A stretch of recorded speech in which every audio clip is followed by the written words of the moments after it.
Halo teman-teman, perkenalkan nama saya Devin Tudasegala.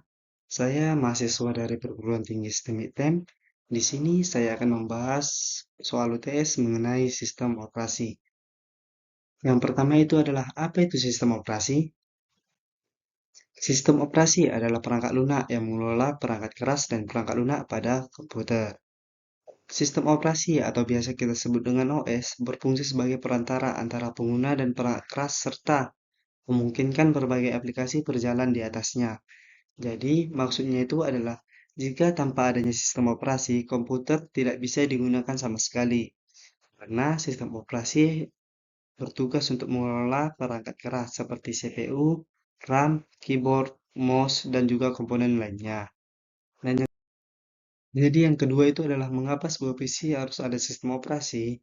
Sistem operasi ini sangat penting karena berfungsi sebagai penghubung antara pengguna dan perangkat komputer, dan juga mengatur seluruh sumber daya seperti CPU dan RAM agar prosesnya berjalan dengan lancar. Selain itu, setiap aplikasi yang kita gunakan hanya dapat berjalan jika ada sistem operasi.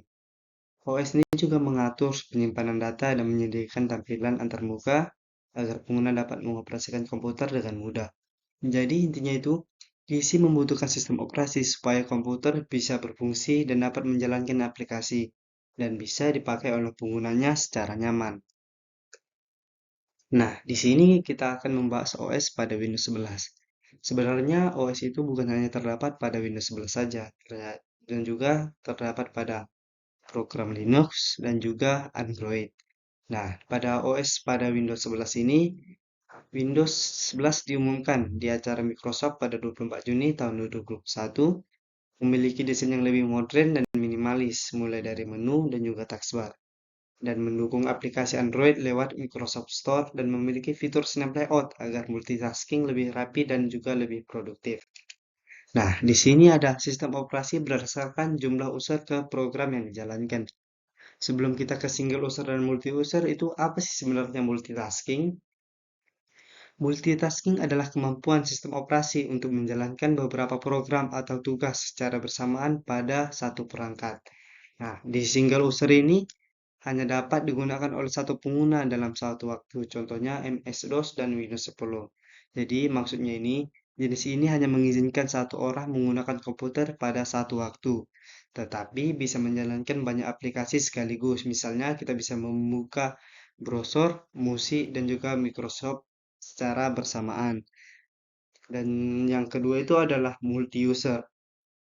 Multi-user dapat digunakan oleh beberapa pengguna secara bersamaan, contohnya Linux server. Jadi, kalau single user hanya satu orang dan multi-user ini digunakan oleh banyak orang secara bersamaan. Biasanya digunakan pada server, komputer jaringan, atau sistem besar di perusahaan. Setiap pengguna bisa login dengan akun masing-masing dan punya hak akses sendiri, dan bisa bekerja tanpa menggunakan user lainnya. Nah, di sini kita akan membahas peran sistem operasi dengan studi kasus, menganalisis proses booting dan multitasking secara sederhana. Di proses yang pertama itu adalah booting. Di fase booting itu, komputer kita nyalakan, BIOS atau UEFI melakukan pause atau cek hardware, dan selanjutnya BIOS UEFI mencari dan menjalankan bootloader di storage. Bootloader melakukan kernel sistem operasi ke RAM, CPU mulai mengeksekusi kernel, dan yang terakhir OS menganalisasi driver, memori, dan sistem proses menampilkan ke desktop. Jadi maksudnya itu adalah saat komputer hidup, BIOS mengecek semua hardware. Selain itu, dia mencari bootloader di disk. Bootloader membuat sistem operasi ke RAM. Setelah OS masuk ke RAM, CPU menjalankan OS dan akhirnya muncul tampilan desktop yang siap kita gunakan. Nah, di fase yang kedua itu adalah fase multitasking. Di sini kita ada lihat ada 5 prosesnya, yaitu yang pertama OS membagi waktu CPU menjadi tab slide, proses browser dan text editor jalankan bergantian sangat cepat, dan tiga lainnya.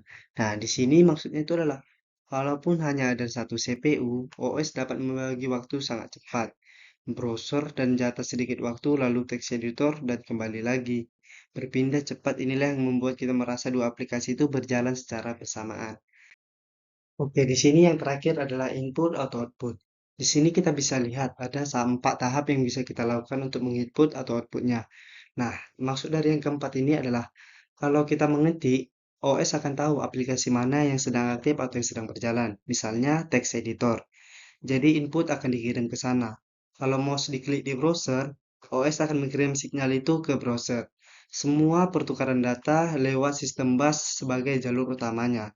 Jadi maksud dari yang ketiga ini adalah yang pertama itu adalah booting, adalah proses OS masuk ke RAM, sedangkan multitasking adalah OS membagi waktu CPU dan modul input-output serta sistem bus membantu perpindahan input-output serta mengkomunikasi antar perangkat.